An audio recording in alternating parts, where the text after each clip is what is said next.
This is an Akira-class ship. Most of us recall it from the Battle of Sector 001 in First Contact. That's the one where Riker gets detained by that civilization they're making first contact with, then he sleeps with this lady to get free. Can you help me get out of here? If you make love to me. What?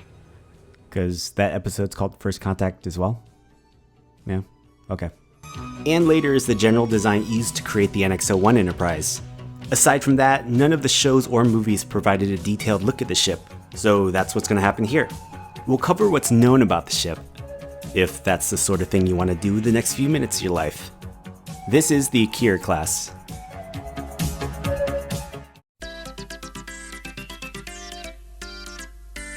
For the Battle of Sector 001 in First Contact, the creative team wanted to debut new Starfleet ships. The task of designing these new ships fell on ILM artist Alex Yeager. His direction was pretty basic.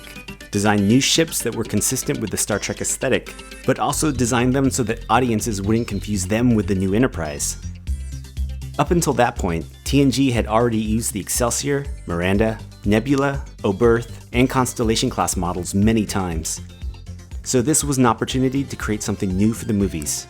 Even though the new Enterprise was a traditional physical model, on the whole Star Trek was going CG.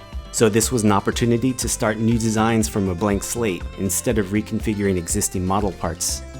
Also, storyline-wise, it doesn't make a lot of sense throwing a century-old Miranda against the Borg. Of the new designs that Yeager was working on, 4 of them made it on screen, with one of them earmarked to be featured in a close-up shot. Of course, that ended up being the Akira class, which this video is about. And that's pretty obvious.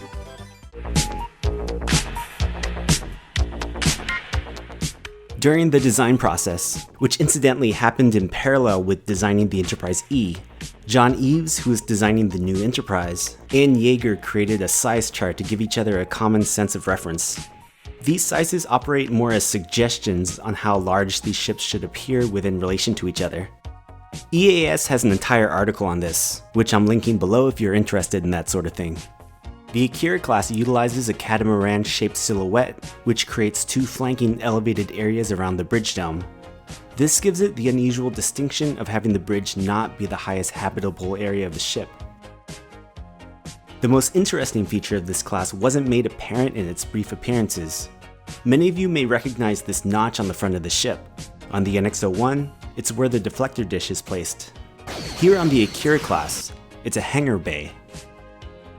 And in the rear, there are also hangar bay doors. This suggests that the ship has a shuttle bay that spans the entire length of the saucer. To my recollection, this is the only ship that we've seen that employs something like this. And this is only in regards to this Eagle Moss model, but check this out. United Federation of Planets. Federation. Also, there's no ship name on top for what that's worth, which is nothing. Or this, if we're going to be exact. Now let's get into some comparisons because Alex Yeager has mentioned multiple times in interviews that his design was inspired by a few other ships in Star Trek history. The first, and this is somewhat surprising, is the Klingon Bird-of-Prey. This can be seen in the rear with its downward-oriented nacelles, which is similar to the attack stance of the Bird-of-Prey. The second most prominent point of inspiration is the Miranda class. That ship was also mainly a saucer section with nacelles, and both ships feature a dorsal roll bar that houses weaponry. Aside from that, each ship also has elevated areas on the saucer section, as well as large hangar bay doors in the aft. Moving to the Enterprise E, both these ships were designed at the same time.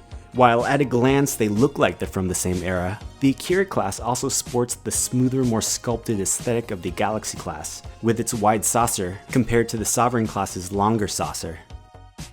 When you look at the nacelles with the open Passat collectors, it really conveys that this ship was designed at some point between the Galaxy and Sovereign class. On the ventral side, the navigational deflector is very similar to the Enterprise E, with how it directly connects to the saucer. It's also smaller and embedded deeper into the ship.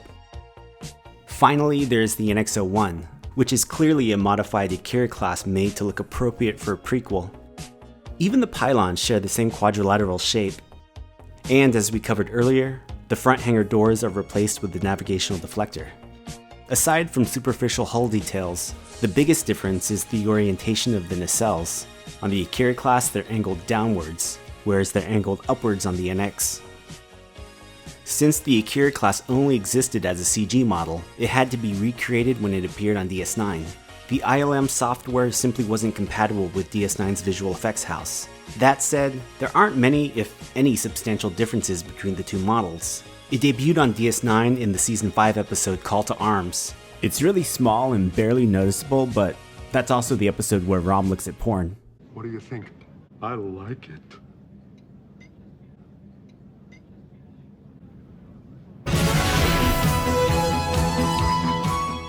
So that's the video. There are those like and subscribe buttons below if you want to help the channel avoid slipping into obscurity. I'd like to thank these patient, generous folks for helping support the channel. You're my United Federation of planets. Thank you to everyone else for swinging by. So until the next video, I'll catch ya in the next video. That's an awful sentence.